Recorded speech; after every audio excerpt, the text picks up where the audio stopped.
Yes.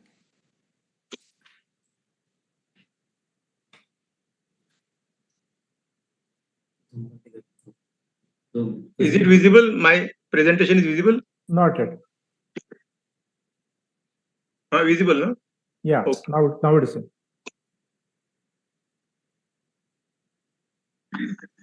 Can you hear? Yes. No. Your recording is not seen. Huh? Recording is not heard. You are muted. Yeah. Now? Your voice is there, but recording is not heard. Okay. Then I will talk directly. Okay. Respected seniors and my dear colleagues.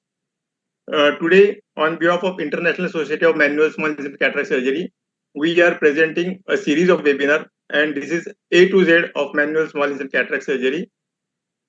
Now,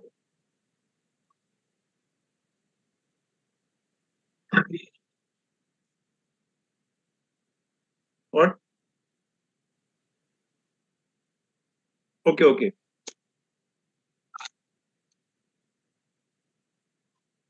Not moving.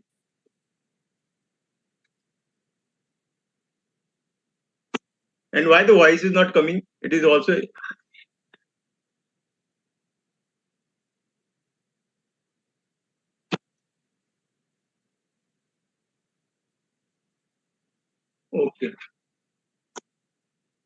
Okay. Huh?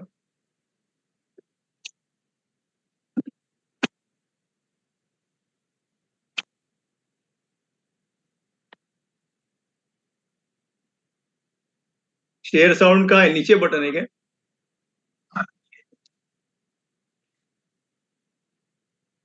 हाँ. Okay. Stop share किया. हाँ.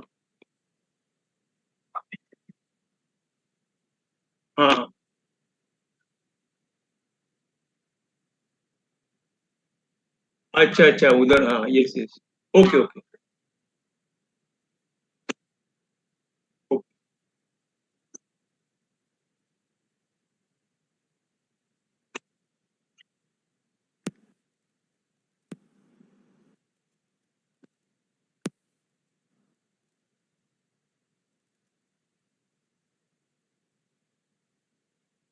Now can you hear?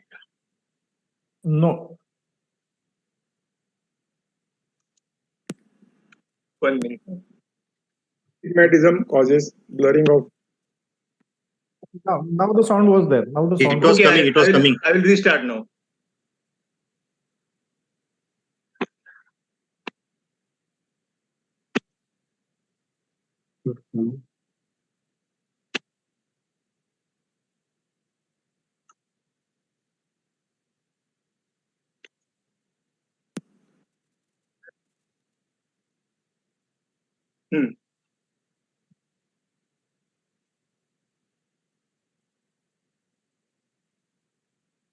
Is it running?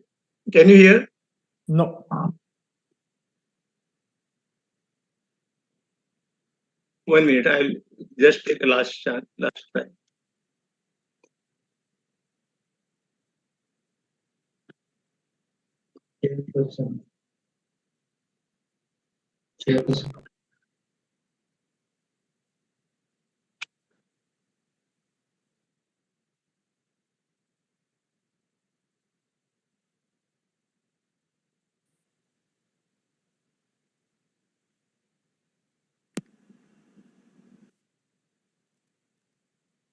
Can you hear now? No. No? No. Okay, I'll read directly. Respected seniors and my dear colleagues, on behalf of International Society of Manual Small Incision Cataract Surgery, today we are conducting a series of webinar, that is A to Z of manual small incision cataract surgery. And today is episode 7, and the topic. Today is episode 7. Can you hear now? And the topic. Yes. Yes. We can hear. Astigmatism, goal to an emmetropia. Astigmatism causes blurring of vision, and this is how a person sees with the astigmatism without glasses. There is a change in the pattern of cataract surgery. Cold cataract surgery has an aim to remove thick glasses. It was a rehabilitation surgery, but today's cataract surgery is different. It is not a cataract surgery, but it is a cataract plus refractive surgery, and the aim is spectacle independence. And for today's topic, we have speakers who are expert in their field with the best of their knowledge and experience, Dr. Priyanka Boramani, Dr. Narendra Singh Verma. And for this topic, we have eminent discussion, Dr. Jagannath Boramani, Dr. Swapnil Kothari, Dr. Ashok Rangarajan, Dr. Kelia Pamela Gonzalez Dahar from Mexico.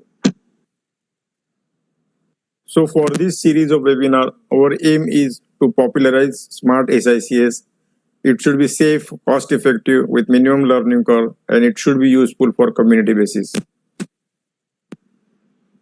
Our mission for this webinar is to enrich the knowledge, to popularize SICS from basic to advanced, to give recent advance to postgraduate students and practicing ophthalmologists, to involve expert surgeons to share their knowledge and experience, to make SICS interesting and a popular technique. I am really very much thankful to all the speakers and discussion for sharing their knowledge. Thank you very much once again. Thank you very much. I will hand over to Dr. Darshana Shah. Darshana? Yes, very good evening to all of you. I am Dr. Darshana Shah, cataract and refractive surgeon at Vivekanand Netralaya, Jalgaon.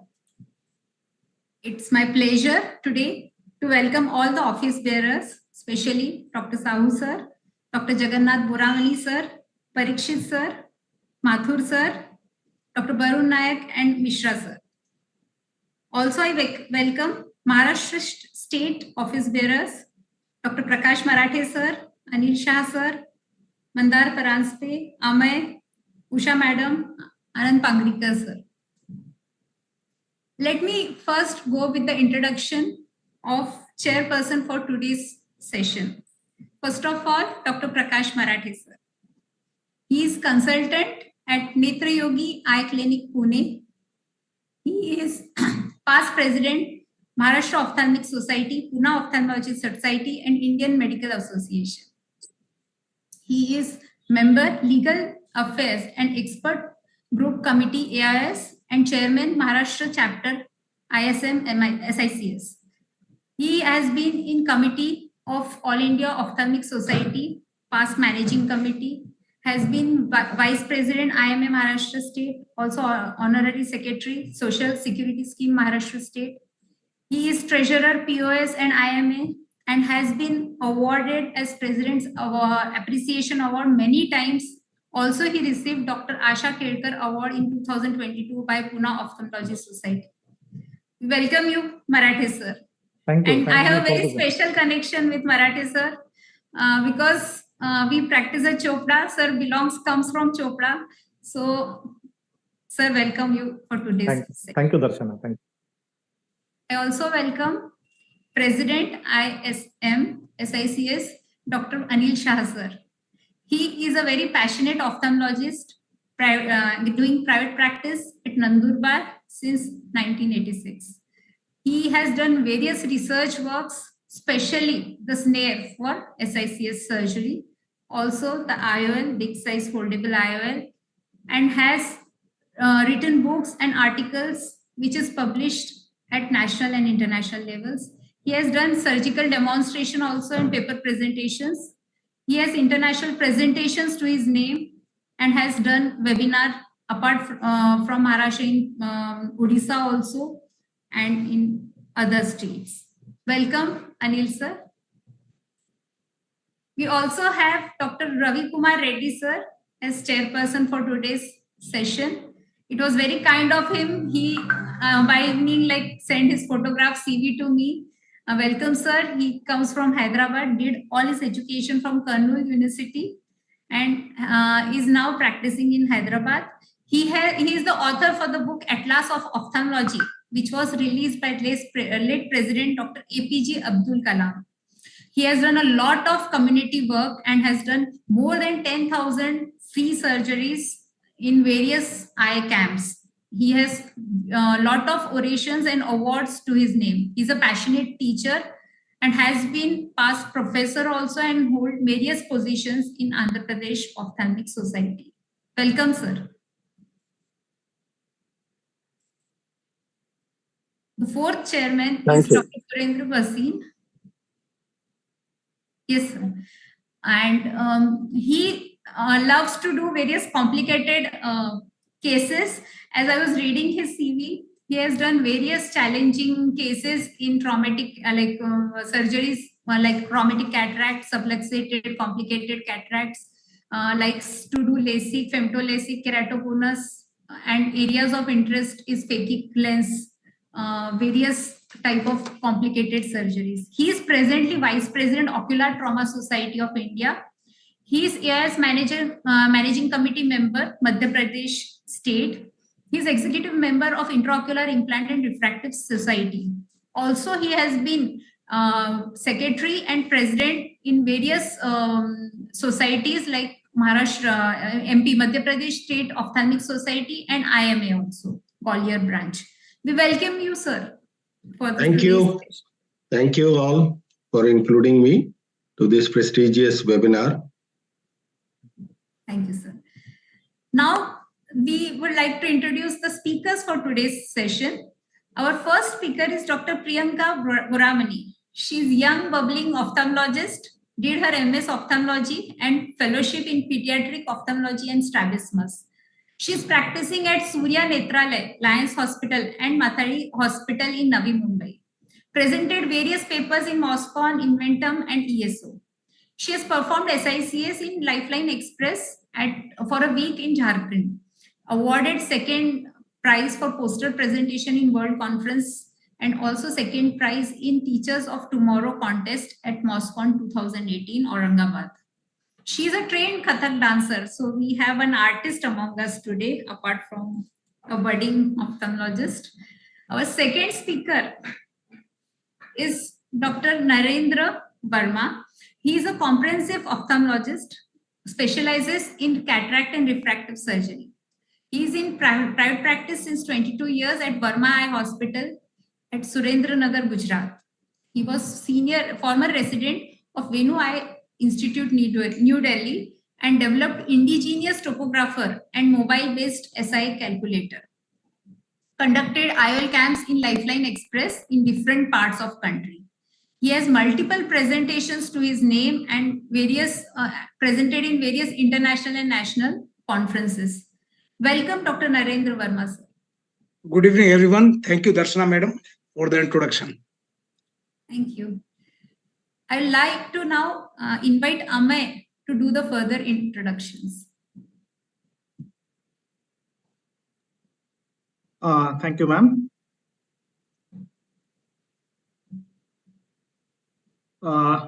I first of all welcome all of you for this wonderful webinar wherein we are going to discuss about astigmatism. We're now gradually shifting towards the more advanced subjects in the SICS arena, and we all are very aware that this is what needs to be tackled to take SICS to the next level. So to do that, we need stars in discussions. So we already have them with us.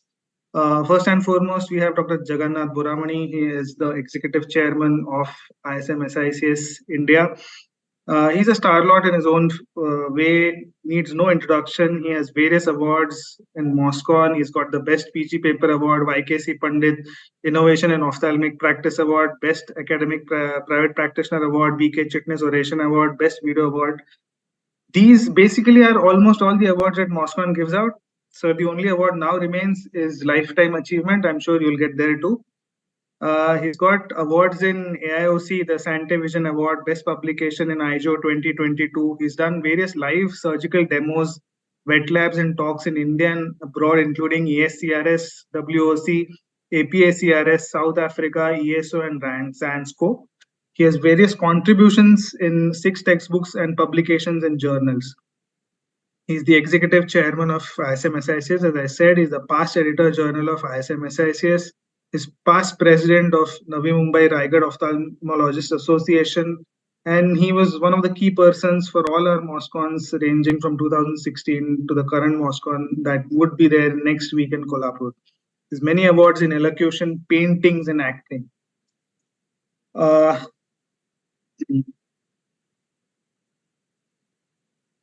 Next, we have Dr. Ashok Rangarajan. He's done his MS, DNB, and FRCS from Glasgow. He has short-term observerships in medical retina from Wills Eye Hospital and glaucoma from Moorfields Eye Hospital. He was a consultant in Shankara Nethralaya from 1997 to 2008. He has worked extensively in the field of community ophthalmology. He's expanded the department, including initiation of now famous Sir Ratan Tata short-term fellowship in cataract surgery that trains most our phacosurgeons. Initiated MSICS in Shankara Nethralaya, making it the mainstay of large volume cataract surgery in the community department. And he adopted the Blumenthal technique there. He's also set up the Department of Vitreoretina Services in 2001. He's a specialist ophthalmologist for Apollo Hospital in Dubai and also director of eye care in Tulsi Chandrai Foundation in Nigeria. Next, we have Dr. Carla Pamela Gonzalez Daher. She's the residency program director at IMO Mexico. She is an anterior segment fellow at IMO. She has a master's degree in bioethics, member of the Mexican Society of Ophthalmology, certified member of the Mexican Council of Ophthalmology. She's the member of Mexican chapter of ISMSICS. She's a certified simulation-based trainer for Help Me See. She's a host of the Level 2 MSICS training program of C International, and she's also a voluntary faculty for Orbis International. And then we have Dr. Swapnil Kothari. He's a MBBS from St. J.S. Medical College, KM Hospital, Mumbai. He's done his residency from Shankar Nethralaya, Chennai. He's a fellow. He has FAICO degree with him. He's a member of the National Academy of Medical Sciences. His special interests lay in lamellar corneal surgeries and other ocular surface related surgeries. He's the inventor of a new technique of deep anterior lamellar keratoplasty, along with the instrumentation required for the same. He's the co-designer of the riboflavin well used in collagen cross-linking for keratoconus at Shankar Nethralaya. He's done more than 20,000 cataract surgeries. So welcome all of you and let the academic feast begin. Thank you.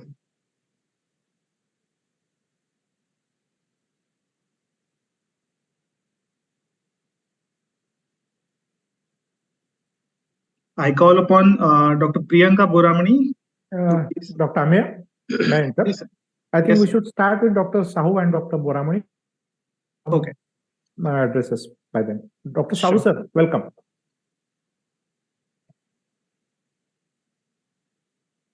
Yeah, I welcome everybody to this webinar, and Maharashtra chapter is doing an excellent job. So let us hear to the speakers. It's an interesting topic, and we are eagerly waiting to see the proceeding. Thank you. Dr. Boramani, sir, do you want to say anything? Yeah, I welcome all the speakers, chairperson, panelists, and discussants to this excellent webinar. This is an excellent initiative by the Maharashtra chapter under the guidance of Dr. Prakash Marathe, Dr. Anil Shah, and the Secretary, Dr. Amir. Let us proceed for the proceedings. Thank you. Thank you, Dr. Boramani. Few words from myself as chairman of Maharashtra chapter of ISMSICS. Good evening, all. I think under the able guidance of Dr. Sahu, Dr. Boramani, who are looking after international business of ISMSICS, I think Maharashtra chapter is trying its level best to spread the knowledge for SICS. And this particular webinar series of A to Z is very well designed by my friend Dr. Anil Shah, who has been the president of ISMSICS of Maharashtra chapter. And today's topic, I think we are moving forward to remove the cataract, to put the IOL I think that is not the only aim. The aim is emmetropia. And I think there are various aspects, and one of them is correction of astigmatism. The master is here, that is Dr. Jagannath Boramani. And I think the legacy is continued with the next generation, that is Dr. Priyanka Boramani. So it is a skill, because people talk about how to reduce astigmatism, how to come to emmetropia. And I think PICO people are talking much more about it. And why it's not done in SICS, yes, it's done. And I think these are the aspects we are going to discuss today. And step by step, the SICS, all techniques will be covered in this webinar. And today we are devoting this webinar for astigmatism. So chairpersons, discussants, and presenters, my friend from Surendra Nagar, Dr. Narendra Singh Verma is also here. My friend from MP, where is he? Is he here or he has gone? Yeah, Dr. Purendra Basenji, all of them are here. So everyone is welcome. Dr. Ashok sir is also welcome. Swapnil Kothari. So coordinators, Dr. Darshana Shah and Ameya have been doing a wonderful job. Dr. Pangarkar has also joined from USA, who is our scientific committee chairman. Dear friends, definitely you are going to gain much more knowledge about astigmatism in this webinar. Over to you, coordinators. Thank you. Thank you, sir. We'll now begin with our series of lectures. So I invite Dr. Priyanka Boramani to start with her presentation.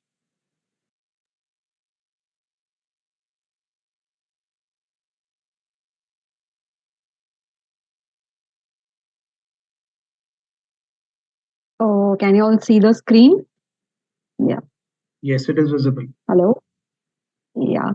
First of all, I'd like to thank the office bearers of Maharashtra chapter of ISMICS, and especially Dr. Anil Shah and also Dr. Anil Kulkarni, sir. I hope you remember when I won the award for the best speaker in Teachers of Tomorrow. So you were my mentor then. So thank you for that.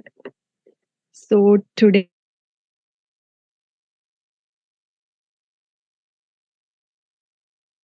Internet unstable. let me begin with showing you all two cases. Oh, 1 second. I think the slide is not moving ahead. Yeah. So now you can see in this case, the patient barely has any astigmatism, hardly about 0.13 diopters. And by doing SICS surgery, we did not cause much astigmatism, and it was barely 0.17 of diopters. Now, in the second case, the patient had a higher astigmatism of 2 diopters. And by doing SICS surgery, we managed to reduce the astigmatism significantly to 0.43 diopters. And this is the result, with the patient being 6'9". And you can see over here, there is hardly a 0.25 of astigmatism, but subjectively he doesn't accept it. So so basically in these two cases, you can see that the first case, there wasn't any astigmatism and we did not even induce much. But in the second case had a significant astigmatism and we managed to reduce it. So how is this possible? By only doing SICS surgery. So scleral incisions are very kind in nature.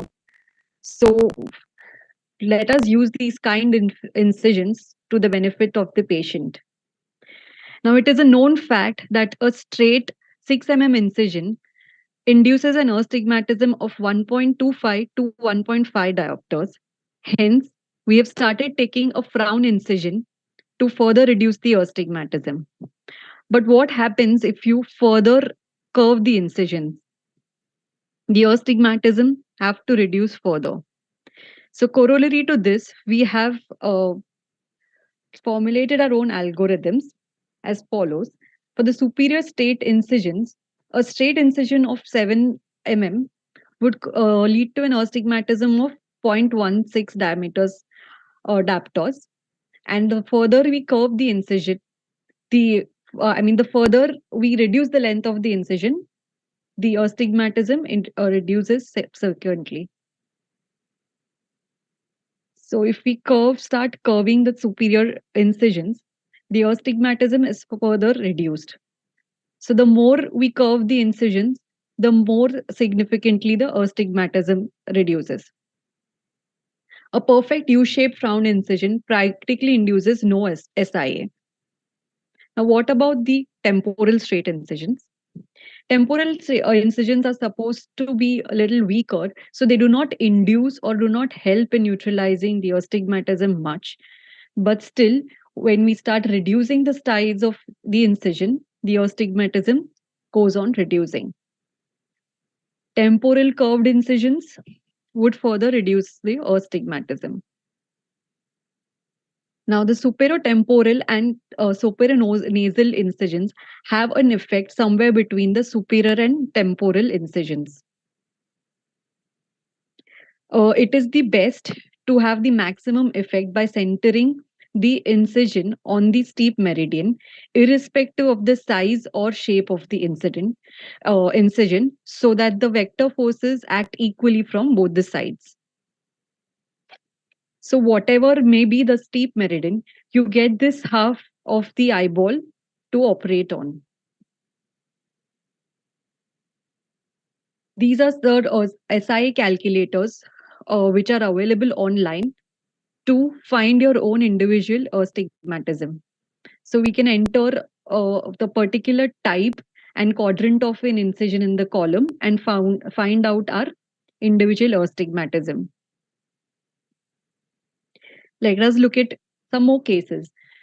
Now, this case again has a very little astigmatism. So, by taking a superior, more curved incision, we reduce the astigmatism further. Now, over here, the steep axis is at 46 degrees. So, we took a superior temporal frown incision and reduced the astigmatism. And the patient barely has a 0.2 diopters of astigmatism. Now over here, since the steep meridian is at 100 degrees and there is a more astigmatism, so we took a straight incision and brought down the astigmatism to 0.15 diopters. Here, the steep meridian was temporal, so we took a temporally curved incision to reduce the astigmatism further. Now, this is a case of high astigmatism, of having astigmatism of 3.5 diopters. This patient wasn't affording a toric IOL. So we decided to do a customized incision and we could significantly bring down the astigmatism to 0.6 diopters. This we achieved by taking a straight 7.5 mm incision on the steep axis. This is a similar case of a patient having a 0.3 diopters of astigmatism, and he was affording a toric IOL, but we explained both the methodology and he opted for a customized incision surgery. And we could give him we brought down the astigmatism of 2.56 diopters by taking a straight incision. So this patient, we charged him extra for the surgeries, where instead of paying the IOL company, we could promote this as a premium surgery with or without premium IOLs. Whereas in the previous case, we did not charge the patient any extra or higher charges, so it became more like a charitable surgery without using toric IOLs or charging him extra.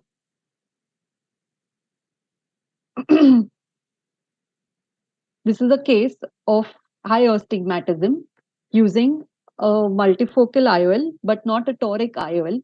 He's a doctor actually. So his astigmatism was again brought down to 0.1 of a diopter by taking a superior nasal incision. And he's 6'6" and 5 are needed now. All these post-op topographies were taken 20 days of post-op. This is a similar case of a patient with multifocal IOL having a 1 diopter astigmatism, which was further reduced by taking again a superior nasal incision. So I think since we are using the surgically induced astigmatism for our advantage, it is high time that we give it a more respectable name and call it surgically corrected astigmatism, and call the surgery a customized incision cataract surgery. Now, since we all know the effect of cyclorotation when the patient lies down, so it's always better to mark the 90 and 180 degrees when the patient is sitting, like we do in the toric IOL. Then, in the lying down position, the steep axis is marked and the incision is centered on that steep axis. So, on the right hand side, we can see we are taking a straight incision after like doing the marking and taking the measurement. And on the left hand video, we see we are taking a curved incision which is centered on the steep meridian.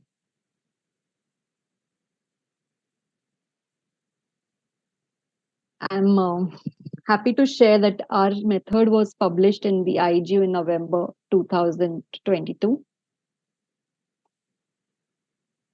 Let me talk about an interesting advantage of doing this technique. Now let us assume there are two cases having the same astigmatism, say about 2 diopters, and on the same meridian. So we do the same incision, same kind of incision on the same axis. But suppose in the first case, we have undercorrected it. So the residual astigmatism would be 0.5 diopters.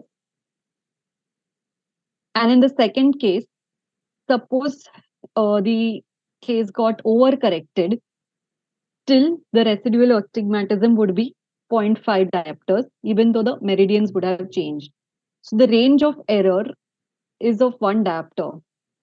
So basically, even if there is a range of whatever may be the range of error, it is safe to say that our residual astigmatism, even if we are still on the learning curve, would still be somewhere in between the range of error, and we would still not induce much astigmatism. Lastly, I would like to say is that we, sometimes we do get surprises when we do these type of cases. So we should like consider even the posterior corneal curvature. But presently we don't have the equipment, so we are considering only the anterior corneal curvature. And many of us do not have only the keratometers, but still using just the K readings, we can use this technique. And and we can benefit the patient, at least by trying and not taking a fixed incision. And I feel that astigmatism is a very complex topic. So Dr. Verma sir would, I think, further discuss the intricacies. So with the customized tunnel engineering, it is possible to wipe out or at least reduce the stigma of astigmatism. Thank you. Yeah. Thank you, Dr. Priyanka, for a wonderful presentation. Very interesting topic there, and we would like to come back to it while discussing. Okay, sir. Sure, we will get back to Jagannath sir also for his inputs in this. Can you please stop sharing your screen? Yes. Thank you. I invite Dr. Verma now to please start with his presentation.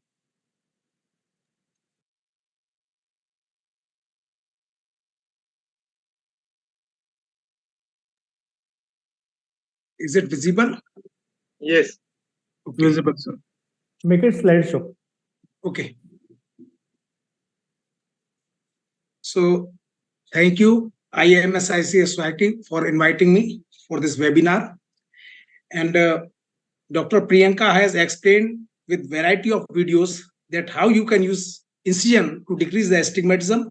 Even we can implant the multifocal lens because the range of error is 1 diopter. So we can undercorrect half diopter or we can overcorrect half diopter. So that is not a problem. So about first, I will want to share one thing with you about this ISMSICS Society. So about 3 to 4 years before, at the COVID time, I was developing toric marking app, and I got the WhatsApp message that there is some webinar of this MSICS society.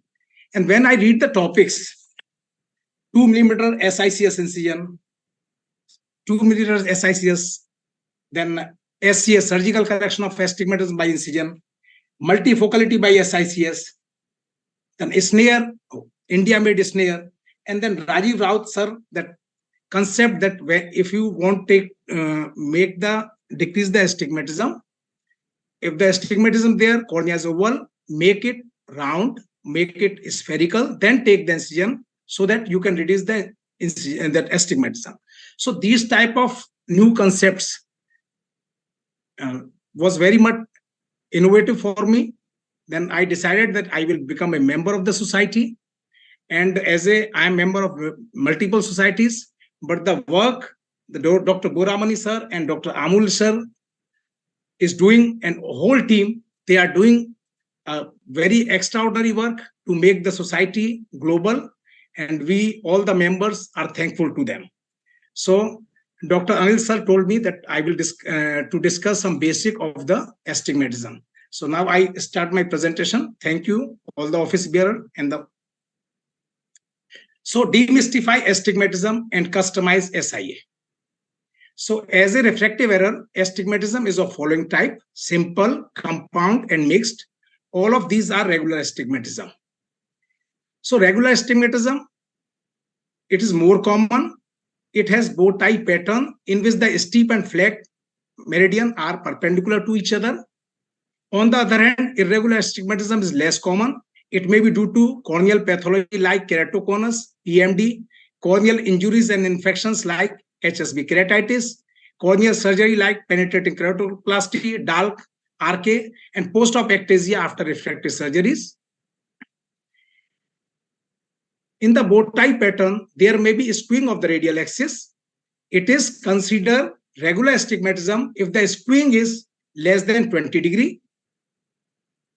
Correction of astigmatism. Regular astigmatism can be completely corrected by spectacles, contact lens, refractive surgery, ICL, and during cataract surgery by implantation of toric IOL and incision on the steep axis. Irregular astigmatism can be partially corrected by contact lens, rigid contact lens, scleral, Boston type, and topoguidal refractive surgeries. So depending on the topographic pattern, astigmatism is of different types. Upper row, which is including 5 pictures, is regular type of astigmatism, and lower 2 rows show the irregular astigmatism. If we consider wavefront, astigmatism is induced low order aberration, which can be corrected by glasses, spectacles, like the myopia and hypermetropia. So corneal astigmatism has 2 parts, anterior and posterior. The vector summation of anterior and posterior corneal astigmatism give us the total corneal astigmatism. And when we do surgery, some SIA is generated. The vector summation of total corneal astigmatism with SIA gave us the net corneal astigmatism. This term is used in Barrett toric calculator, net corneal astigmatism. So if the SIA is 0, then total corneal astigmatism will be equal to net corneal astigmatism. Depending on the location of the steep axis, astigmatism can be of 3 types. When the anterior steep axis is between 60 to 120 degree, it is with the rule. When it is between 0 to 30 and 150 to 180, it is against the rule, and the remaining is oblique. Posterior corneal astigmatism ranges from 0.26 to 0.78 diopter. It is steeper in vertical meridian in majority of the cases, about more than 80% of cases. It is concave in surface, so it acts as a minus lens, and it produces ATR, against the rule astigmatism. Dr. Douglas Koch, he has measured the posterior corneal astigmatism in large number of population, and he gave us Baylor nomogram, which provide the effective IOL cylindrical power when the astigmatism is with the rule or against the rule. So this is the slide which every cataract surgeon should know. that when the anterior corneal astigmatism is with the rule, so the posterior is also there, which is mainly against the rule, it will decrease the anterior, so there will be a decrease in the total corneal astigmatism. When anterior corneal astigmatism is against the rule, the posterior will add in it, and there will increase in the total astigmatism. So when anterior is with the rule, you have to undercorrect it, and when it is against the rule, you have to overcorrect it, because total is more. Total corneal astigmatism is more. So at present, is there no need to use the Baylor nomogram, because if you want to calculate the IOL power in oblique astigmatism, you have to do a lot of mathematical calculation. It is incorporated in toric calculator like Barrett toric calculator. We are thankful to Dr. Graham Barrett that he has provided such a nice calculator free of cost on ASCRS and APSCRS website. So I want to show you how you can calculate total corneal astigmatism by this calculator. So this is, you have to fill the anterior corneal astigmatism data, anterior keratometry data here, and at incision SIA, put the value 0. So you will get the net astigmatism, which will be equal to total corneal astigmatism, because SIA is 0. So in this case, it is 44 in 90 degree and 42 in 180 degree. So 2 diopter of astigmatism in 90 degree. It is with the rule astigmatism of 2 diopter, and total is 1.22. So 0.78 diopter is the posterior corneal astigmatism. So when anterior is with the rule 2 diopter, posterior is 0.78 according to Barrett toric calculator, and the total is 1.22 diopter. So you have we noticed that there is disparity in the cylindrical power, which when we measure with the autoref and autokeratometer, and it is due to posterior corneal astigmatism. In this patient, in the autoref reading, cylinder power is 0.75 and auto K is 0.65. So there's difference of 1 diopter in the right eye and difference of 0.9 diopter in the left eye. So autoref reading are total corneal astigmatism with lenticular astigmatism. Auto K rating is totally anterior corneal astigmatism. So we can get rough idea about the posterior corneal astigmatism by subtracting the value of the auto K cylinder from the autoref cylinder values. So it is 1 diopter in right and 0.9 in the left eye. So when I calculated the posterior corneal astigmatism in the same patient by using the Barrett toric calculator, I calculated the mean posterior corneal astigmatism. The value is 0.78 in the right eye and 0.61 in the left eye.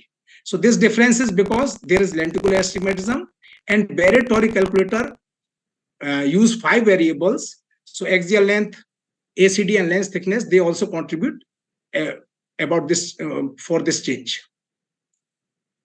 So these are the common instruments which we are using for the keratometry, their principle, how they act, and out of these, the new optical biometers and pentacam can measure the posterior corneal astigmatism. So they provide us the total keratometry. So astigmatism can be corrected by incision on the steep axis, and is also corrected by implantation of the toric lens. So what are the indications when we can use these? So first indication is the astigmatism should be regular. Second, the keratometry should be precise. So the question arises, if I am not having high-end instruments, so how can I achieve this in majority of my cases by using basic instruments like manual keratometer and autokeratometer? So these are few suggestions. Dr. Purinder sir can add few more.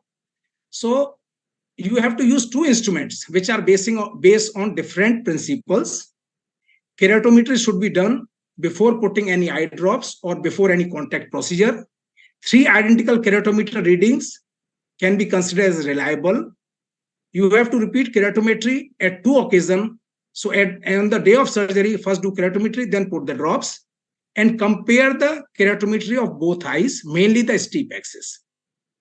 In this right eye, steep axis is at 160-80 degree, and in left eye it is 8 degree. So if you will draw this heat map, the steep axis in both eyes looking symmetrical. So reading are consistent and steep axis is symmetrical. So now there is no need to go do topography or other you use other high-end instruments. So you can directly implant the toric lens. So what is the aim of toric IOL? The aim of toric IOL is to neutralize the total net corneal astigmatism. So it neutralizes the net corneal astigmatism. And what is the aim of steep axis incision? The steep axis incision decrease the total corneal astigmatism. So there is decrease in the net corneal astigmatism. So in sometimes when the SI is equal to total corneal astigmatism, the total corneal astigmatism will be fully neutralized by the SIA and we will get emmetropia. So the question arises, how can I get these type of result in majority of my cases? So intraoperatively, if you will do only these two steps, then in every case, you will get emmetropia. So you have to mark the steep axis. You have to remove all the errors. I will discuss this later on. The second is customize incision SIA, incision size, so that the SIA is equal and opposite to total corneal astigmatism, as Dr. Priyanka has shown us multiple videos. But this is the toughest part. So you have to customize the incision so that SI is equal to total corneal astigmatism. So for this, what you have to calculate your SIA of different incision size on different location. So you need a SIA calculator. So I present to you EasyTor SIA calculator, which is based on vector and polar method both. Polar method is something new, maybe new for you. So what are the limitations of present SIA calculators? They are either paid, access to the members, registration process is tedious, they require laptop or desktop. They calculate SI by vector method only.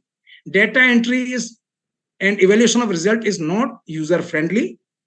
Comparative analysis of different type of incision is not possible. For every incision size and incision location, you have to fill different data sheet. As you know that SIA calculator are used to measure incision SIA, mean SIA of different type of incisions, and centroid SIA. The value of centroid SIA is used in toric calculators. But the value of centroid SIA is lesser in magnitude and misleading. Why I am saying that? You can see this is the centroid SIA measured by Dr. Warren Hill SIA calculator. The value of centroid SIA is 0.06. If I consider these two cases in which the individual SIA is more than 0.8 diopter, if I use the value, centroid SIA value 0.06 in my calculator, it was 16 times less. Then what is the use to use such a small value in the calculator?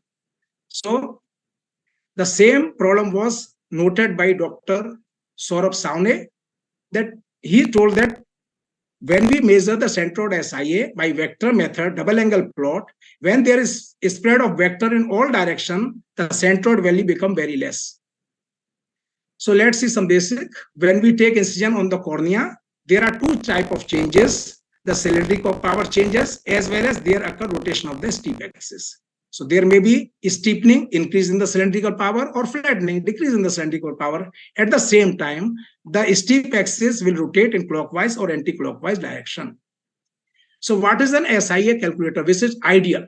The ideal SIA calculator can predict the cylindrical power, how much the cylindrical power will change, and it can measure the rotation of axis in this direction, that the steep axis will rotate in which direction and how much.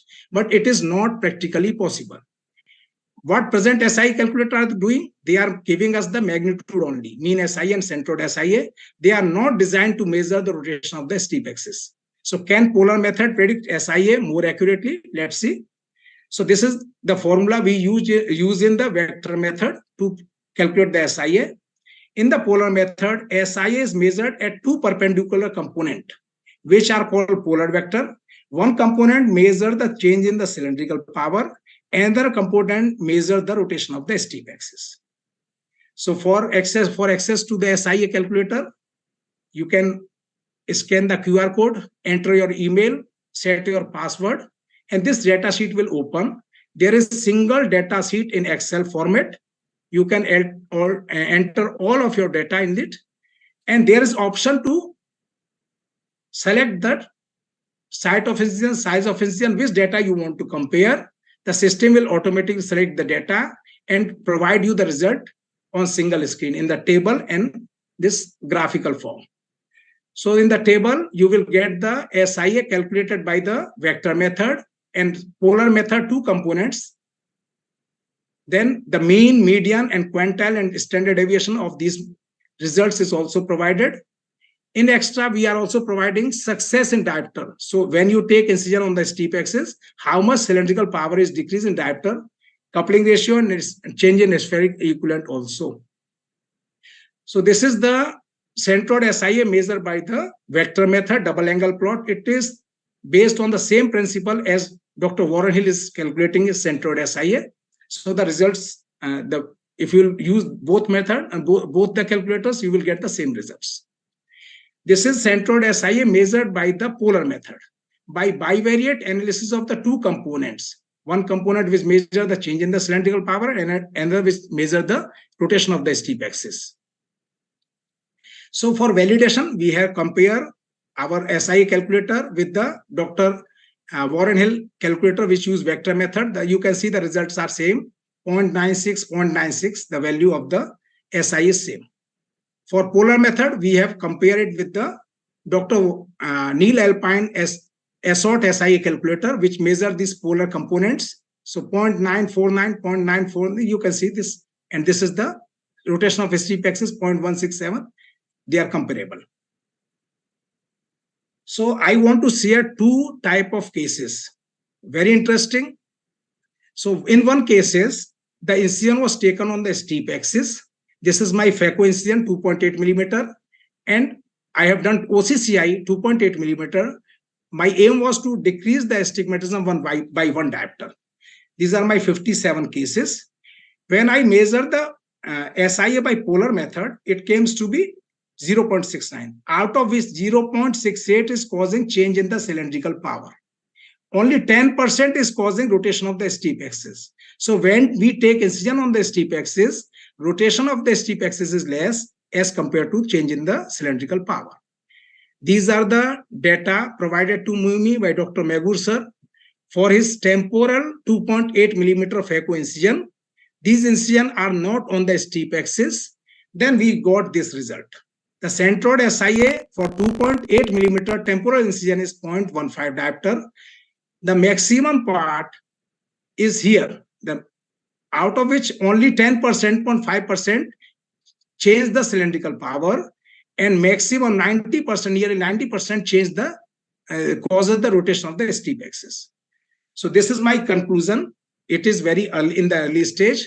Then when incision is on the axis, maybe steep or flat axis, the change in cylindrical power is more. And when incision is not on the steep axis, and not on the steep or flat axis, the change in the rotation of steep axis is more. So what are the advantage of EasyTor SIA calculator? It is especially designed for cataract surgery, free. You can access free.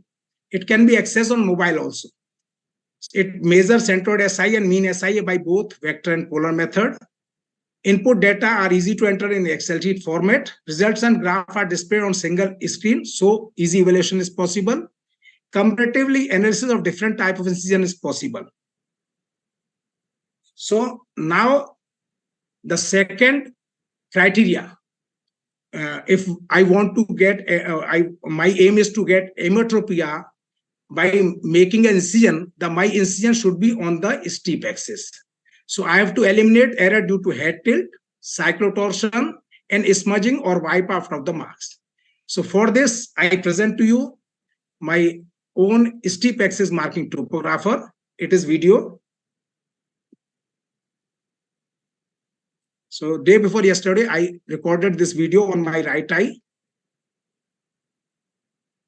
This is the topographer for steep axis marking and the marking of axis of alignment of the toric lens.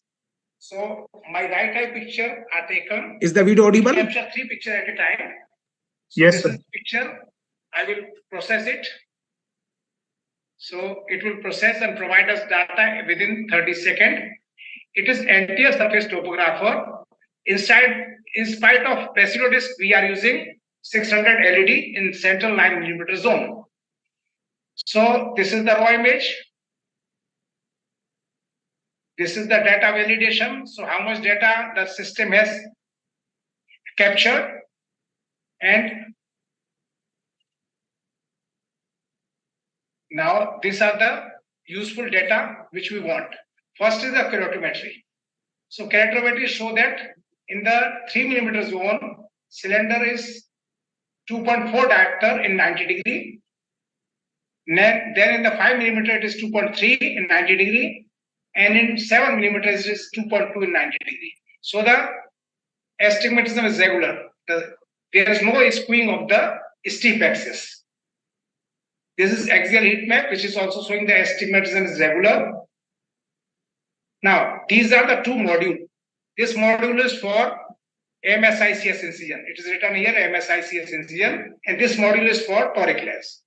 So we name it SCA marker module. So surgical correction of astigmatism by incision. This module is for that purpose, and this is for the implantation of toric lens. So let's first see the ISMSICS module. So when we go inside this, you can see in 3 mm zone, the cylinder is 2.4 diopter in 90 degree. And it also provides the nomogram. So according to this nomogram, if we will take 7 mm incision at 90 degree, it will correct the 1.5 diopter astigmatism and 0.9 will remain. The incision location should be at 90 degree. So size of incision should be 7 mm. Now we want the IOL power.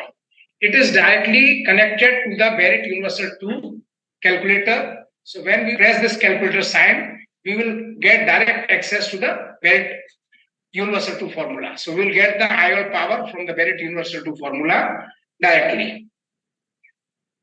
This pencil icon is to enter the biometric data, whatever we get from the A-scan, axial length, ACD, and lens thickness. So we have to enter only 3 data: axial length, ACD, and lens thickness.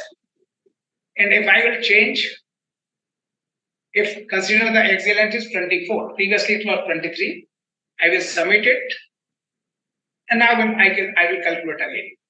So previously, when the axial length was 23, IOL power was 28.5. Now I will change it to 24. Now IOL power is 25. So it is decreased by 3.5 diopter. So it is directly connected to the Barrett Universal 2. So we will get the IOL power from here. Now we got this here we have to put the incision, and how much will be the correction of the astigmatism according to the basic nomogram. We are having this basic nomogram.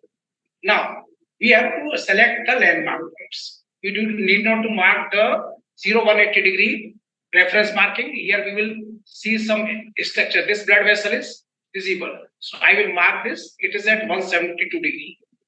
I will select another landmark point. Is some pigmented structure is here. I will mark it. It is at 131. So this is at 172 degree. This is at 131.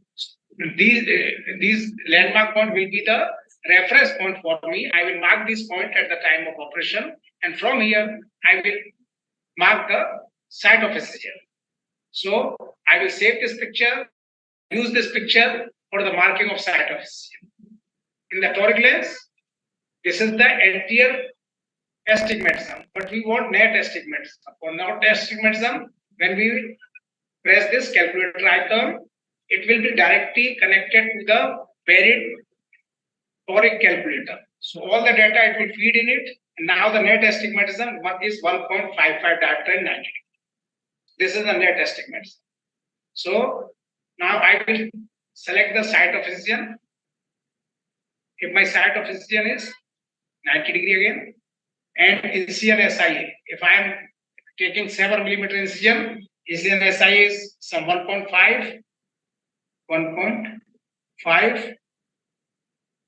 and I will select landmark points again here, this one,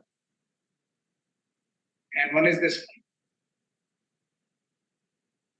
And then I will go to the calculator icon.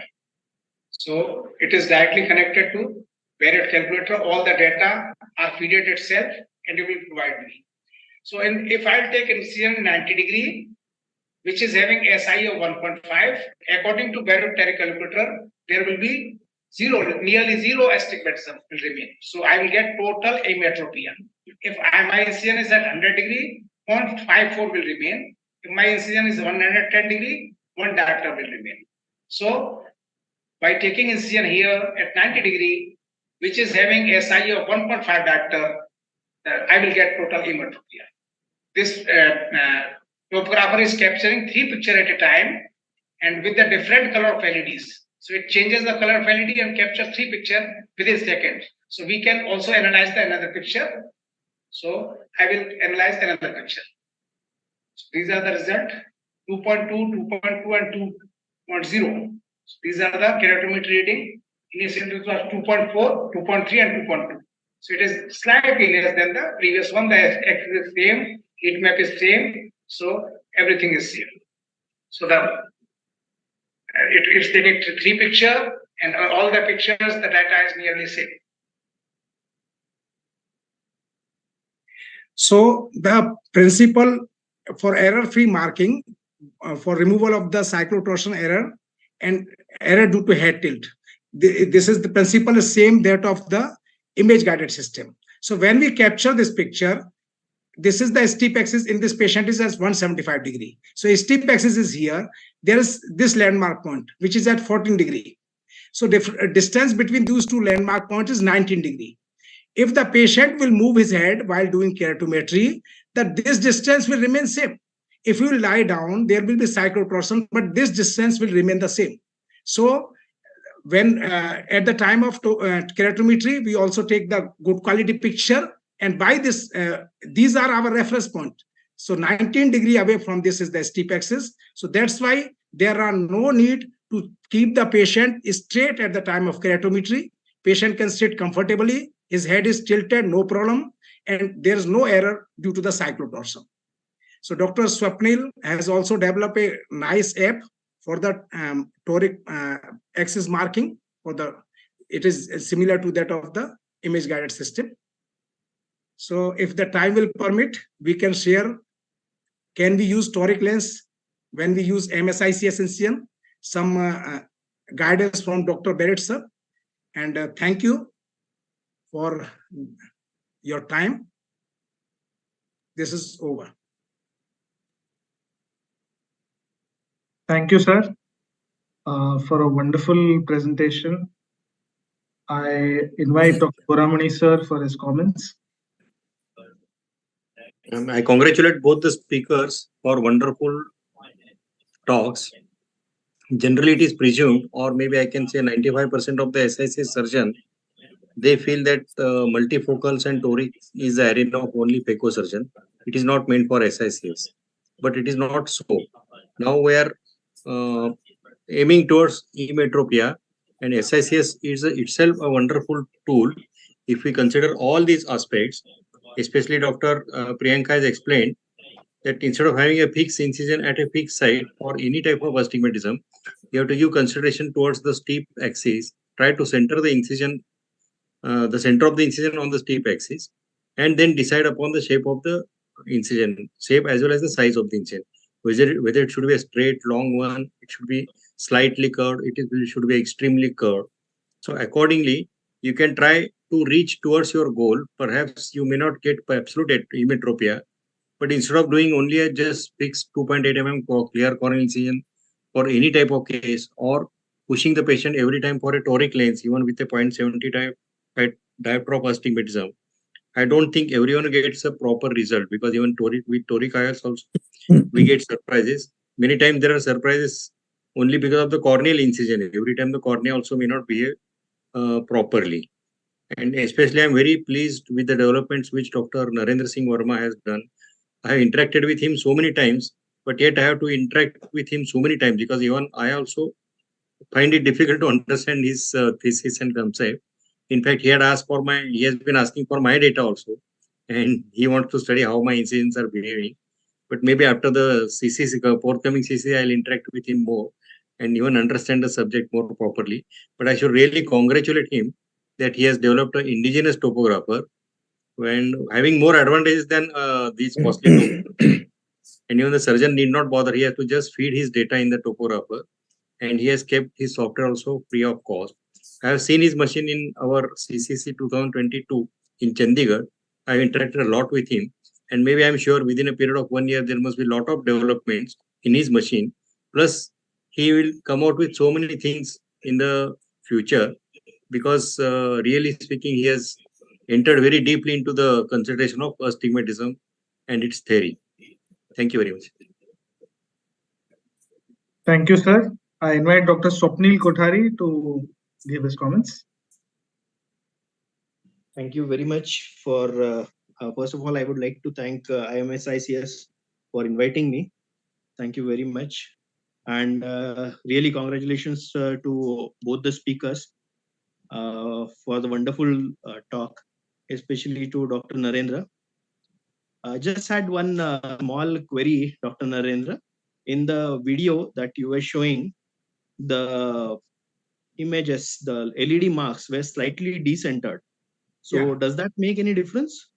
That is due to angle alpha. So we were also giving in the first picture, raw picture, how much is the center shift. So visual axis is different from the we can say the corneal axis, corneal center. It is not always on the corneal center. So we are measuring the visual axis.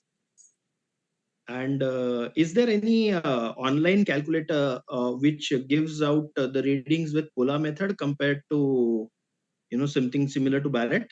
Yeah, Dr. Neil Alpine, he is having calculator, but it is not for this. Is for refractive surgeries. So I modified that for the cataract surgery. So at the same time, you can get vector data and polar data. Okay. So everything is there in literature. Whatever I have done is I have modified for the cataract surgeries. Is this the presentation was simply awesome. It is something which is really, really inspiring. And I really congratulate yourself and Dr. Buramani ma'am for their presentation. I want to share that with Buramani sir. Sir, this nomogram we have prepared, we have taken your data, whatever you, so by the data we develop this nomogram. So it is just basic nomogram for the beginners. They can get at some idea. So you have guys given us this temporal, if it is one diopter is the correction. SIA in superior it is 1.5. So we have distributed from temporal 0 to 90 degree. So stepwise we have increased. So if you want to know of the oblique at 45 degree, you can get the data. So this is your nomogram, data is your data, and we have made this basic nomogram for the guidance purpose only. Correct. But now I got a lot of data. I'll supply you the data. Yeah. Second thing I want to stress that I think you have got more LEDs than the high-pi topographers. And they are in hexagonal pattern, not the circular pattern. Cassini is there. They are using 700 LEDs, but they are covering whole cornea. We are covering only 60% part of the cornea, central 9 millimeter, because that is important. In the other part, we have to extrapolate our data. Complete circle you will not get. So our aim is to measure the central 9 millimeter of the cornea. So we want to decrease the size of the dome. If we want to go for the complete you will not get that, we have to increase the size of the dome. So we want to Dr. Burma, this is you have really exciting us with your machines and thinking, and so we will form a unit, you and ISMSICS. I think we will share our data with you and give the world something really wonderful. Your incisive mind and the scientific way you are doing things, I am excited about. So we will form a team and maybe a group, a WhatsApp, and share communication regularly and take it to the next level.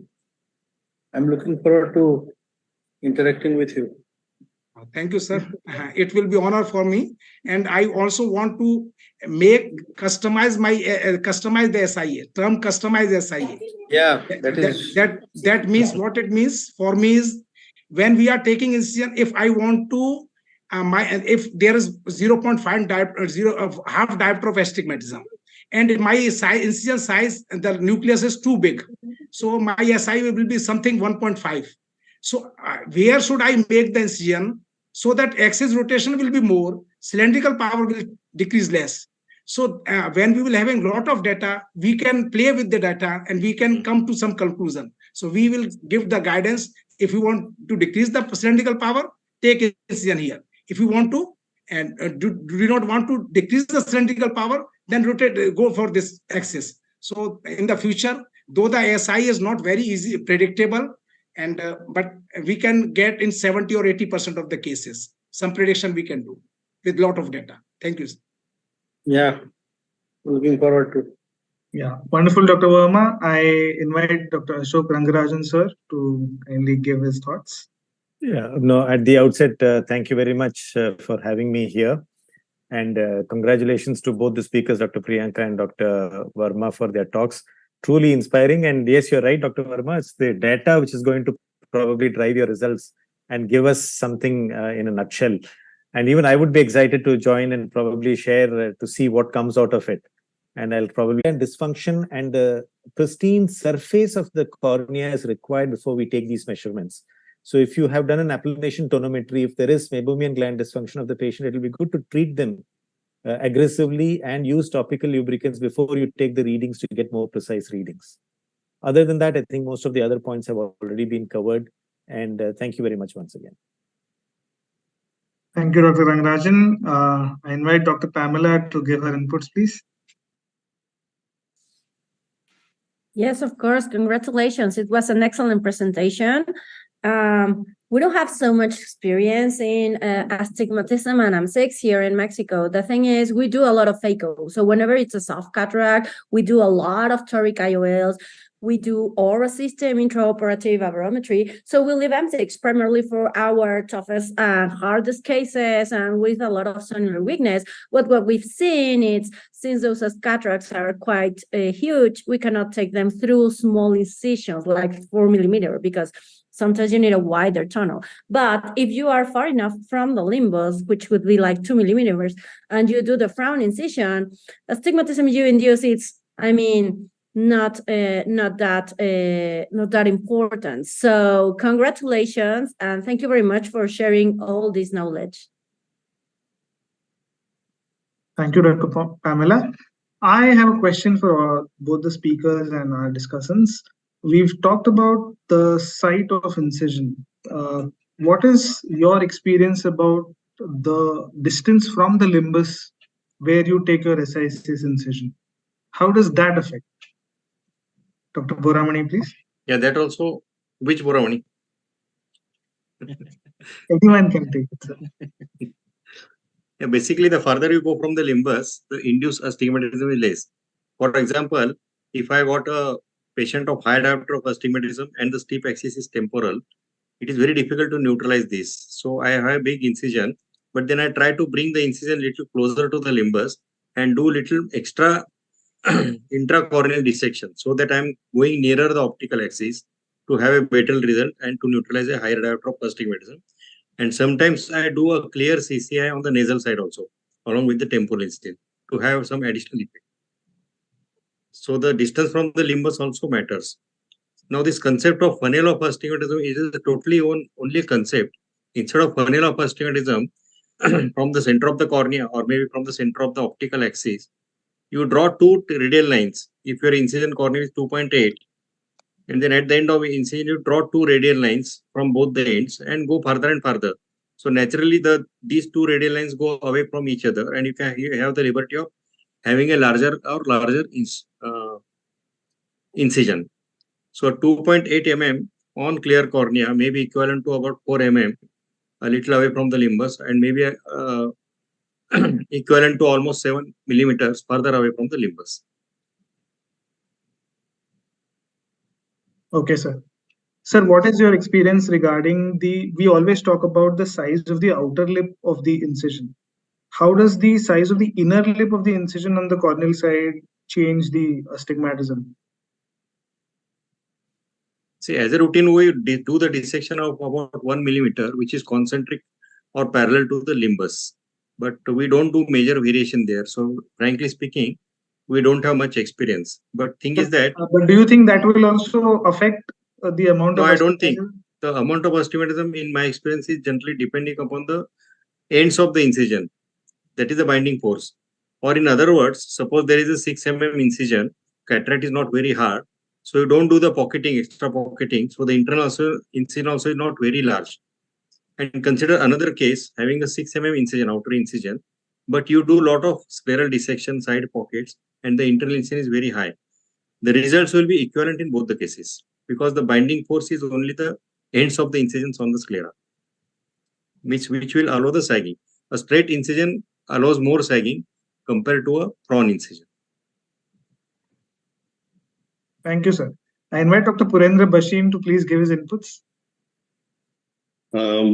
Thank you, Dr. Amul Sausar, Dr. Jagannath Boramani, and for giving me this opportunity, Dr. Marathe sir, and all others. And really, both the speakers have justified their talks and given the valuable inputs. First, Dr. Priyanka Boramani has given a very beautiful talk on how to neutralize or reduce the amount of astigmatism.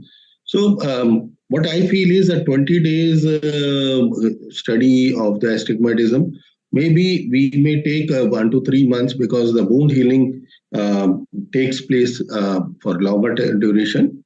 And that also should be considered maybe after a month. And the use of steroids, that also change the healing pattern and how frequently we are using these steroids.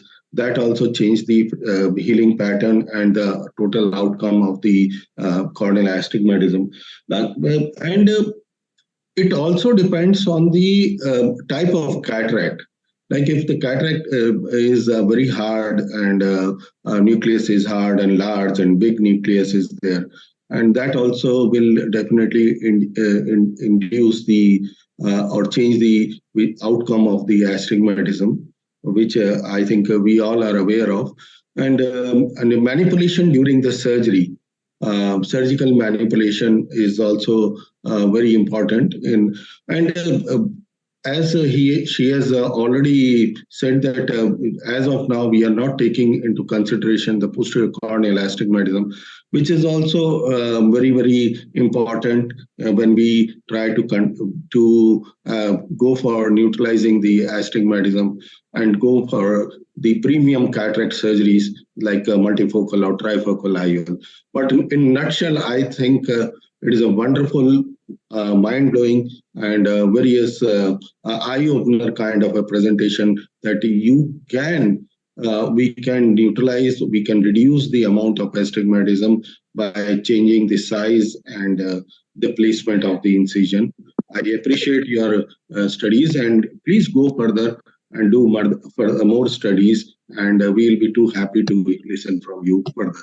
Narendra, Dr. Verma is my dear friend, and he has really done a lot of research in this, and he has put a lot of efforts in bringing out this thing, this concept of as calculating the astigmatism and bringing out the indigenous topographer. I have been I'm been following the things which he has been doing it. And I see that he has come out with a wonderful tool, and he has got very good understanding, and the results are also good. I was just, when he was telling about the 9 millimeter zone, because what is more important is central 3 millimeter zone of the cornea, which we have to correct because we are seeing through that, and that is more important. And we have seen in our RK incisions also that central 3 millimeters, 2.5 millimeter zone is what which we have to address and correct the astigmatism for. And I really appreciate your tools, and I look forward for further improvements and the new gadgets, and I will definitely send this thing also, data also to calculate. I wanted to know, but as the time has passed, more about the polar the calculation and the difference between centroid and vector induced and the polar calculation. But as the time is more and everybody must be feeling sleepy, wonderful presentations, wonderful talk, ISMSICS, really Maharashtra chapter, you are doing wonderful. Thank you. Definitely, sir. This has been an Thank you. eye-opener. There have been many times when we are actually doing phacoemulsification on patients with high astigmatism, not affording torics, and you wish you could induce more astigmatism on the steep axis, and you don't know what to do. So this definitely has been an eye-opener. I call upon Dr. Ravi Reddy, sir, to please give his inputs, and then we can go on to Dr. Anil Shah. Unmute, sir. So you're muted, so please unmute yourself. Thank you for inviting me and incorporating in this discussion. What I request Dr. Narendra is, majority of us are having Pentacam, IOL Master 700, all the modern gadgets. I request him how to incorporate these modern gadgets and do this job. You need not, because we are well versed. Say, for example, last year I have given thesis of posterior astigmatism for my postgraduate. He has done 500 cases. The results are only 76% are having astigmatism against rule. Rest of the 24% is having oblique and the vertical astigmatism. So that means if you imagine the Barrett's calculator thinking that the posterior astigmatism is 0.5 to 0.6 against rule, you are likely to go wrong in 25% of patients. So that's why we have already, we need not purchase. We have the pentacams, we have the topographers, we have IOL Master 700. How to incorporate these with your small incision calculators? I request Dr. Narendra to incorporate these instruments and give us some ideas for the youngsters so that they immediately incorporate and do the job. Thank you. Yeah, definitely, sir. I think what he's saying is after the Baylor nomogram, we would like Verma Boramani nomogram for our SICS incisions going forward. So, Dr. Anil Shah, sir, please. Let me congratulate Dr. Priyanka and Dr. Narendra Verma for taking this webinar series a newer height, and it is becoming more popular because these topics are so simple, yet they are very complicated, and they have made it in a very simple manner explanation. Astigmatism, though we are doing through manual small incision cataract surgery and also through phaco, but phaco has got a limitations that we are doing only from 2.8 millimeter incision. And sometimes if the corneal burns occurs in the phaco surgery, then the astigmatism goes more. But this problem is not there with the small incision cataract surgery. We have got a scope from 2 millimeter to 7 millimeter incision, and we can reduce as much as astigmatism as we desire. So I'm thankful to all the speakers for giving wonderful talk here, and also for the discussion, for giving their discussion. Thank you very much. Thank you, sir. I call upon Dr. Darshana Shah to please. Hello. May I come in? Please, sir. I think. Yeah. So both the presenters, they have presented in a nice way, wonderful presentations, and even discussants. They have added so many things in this particular topic. My question to both the speakers and discussants and experts here, in spite of taking all the precaution and all the care, you have promised the patient that astigmatism will be taken care, especially Dr. Boramani, when you are counseling the patient. And when there is refractive astigmatic surprise, how do you tackle that patient? Yeah, it is difficult to tackle. So we don't promise 100%. We'll always say that we try to reduce your astigmatism. But suppose there is little bit what you have aimed at, maybe little less, they will accept. But if it is little bit different, refractive surprise, in that case? That is not that common. It is very uncommon because like post-operatively after 20 days, if my patient lands up with one diopter or little more astigmatism, my optometrist gets surprised. But they also feel that this one is in a blue moon occasion. But a couple of cases I have done a re-surgery on a steep meridian. I have just, whatever the result of steep meridian is there, I have just done a scleral tunnel on that without doing a cataract surgery. Okay. And sometimes I got reduction. Thank you. Sir, one question is there. Do you have any limbal relaxing incision for astigmatic correction? Question 2. Any speaker, sir? Yeah. Is there in role of limbal relaxing incision for correcting astigmatism? So the role of LRI is there, but it is good in some doctor's hand. So how much depth you are going, and that is more important. So I can't, I'm not having any experience of the LRIs, so I can't say about it. But OCCI is definitely good, because for OCCI, you need not to buy any extra instrument. Correct. It is just a matter of 30 seconds, you can do OCCI. So OCCI, you can try, and it will give you better results. LRI, I'm not having any experience. Sir, I'll talk a bit on LRIs. I had my thesis on LRIs about 10 years back, and we did around 1,200 cases of LRIs. So the basic question is, do LRIs work? Yes, in about 70% of the cases they work. But our conclusions were that generally it tends to revert back after 3 months of doing that LRI. And you don't, there is no consistency in results, because you cannot have 90% penetration throughout wherever you're doing the LRI, because of the change in the thickness of the cornea. So yeah, for a short term, the wow effect post surgery, it does work, but eventually I think it reverts back after 3 to 6 months.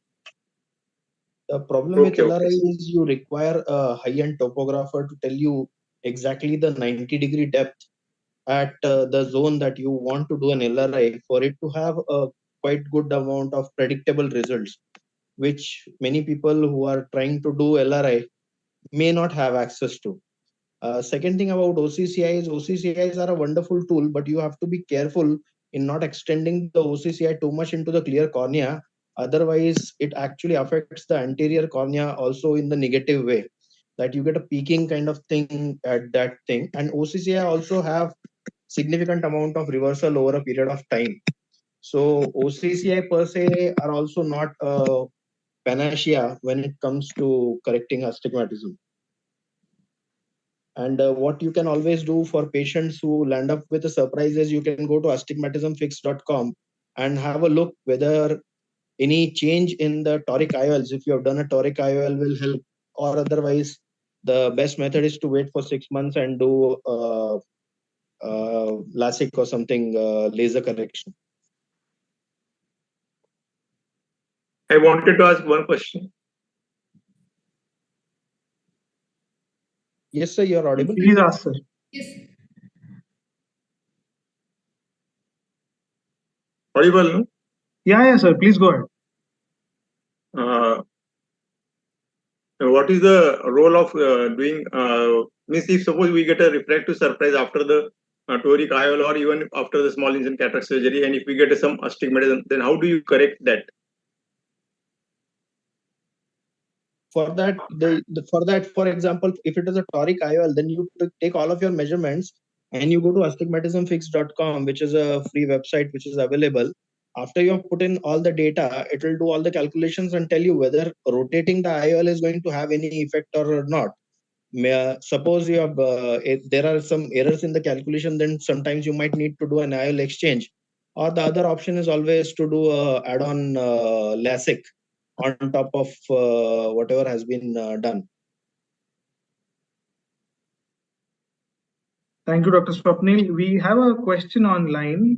Dr. Neeta Sharma wants to know if anyone of you have the name and make of the dye marker for marking your incisions, which will not wipe out or.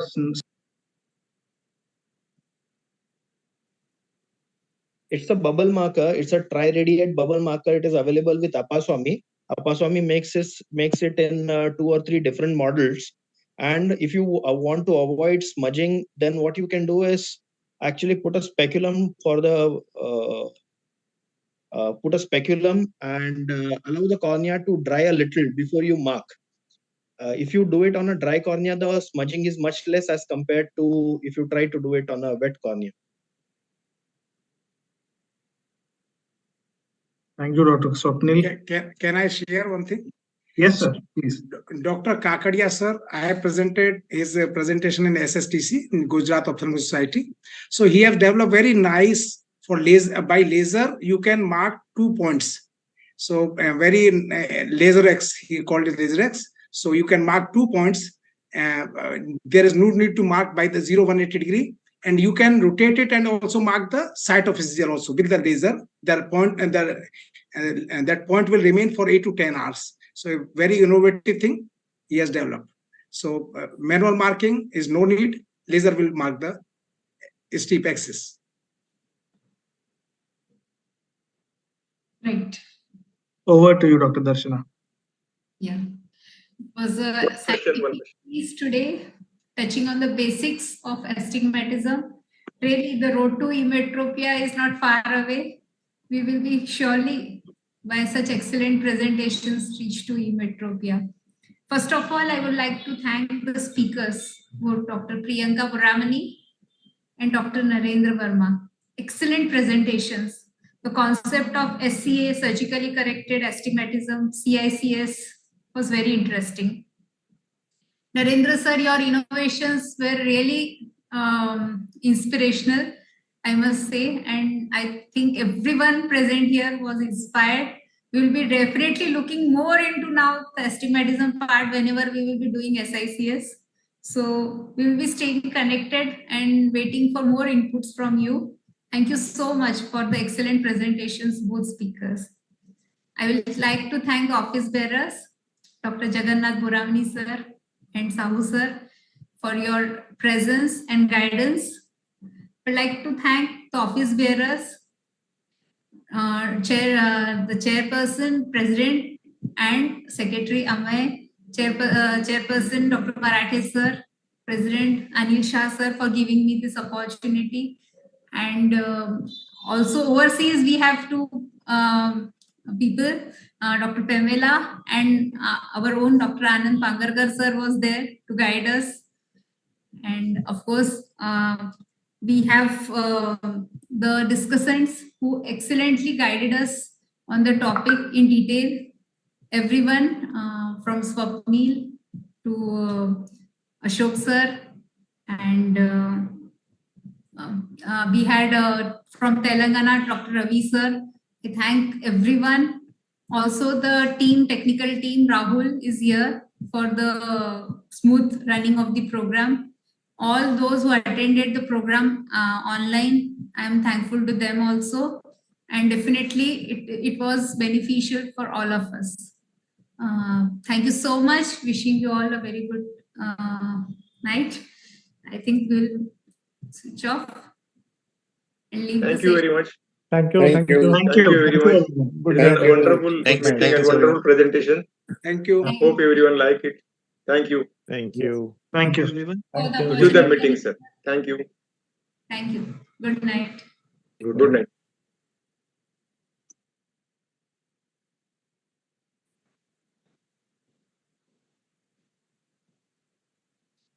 Sir, it was fine, sir. Marathe, sir. Yes, it was fantastic. Congratulations. You have done a wonderful job.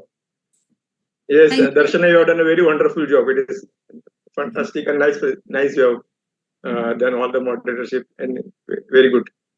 Yeah, sir. Fantastic. Thank you so much. And the topics and the presentation is also very good. Yes. Everyone, I think, liked it. Was super. Was so much impressed, and we will definitely. For everyone, it is simple but complicated topic, and they have made it very simple. Yeah.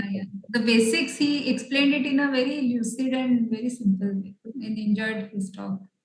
Thank you so much. Thank you, everyone. Thank you all. Good night.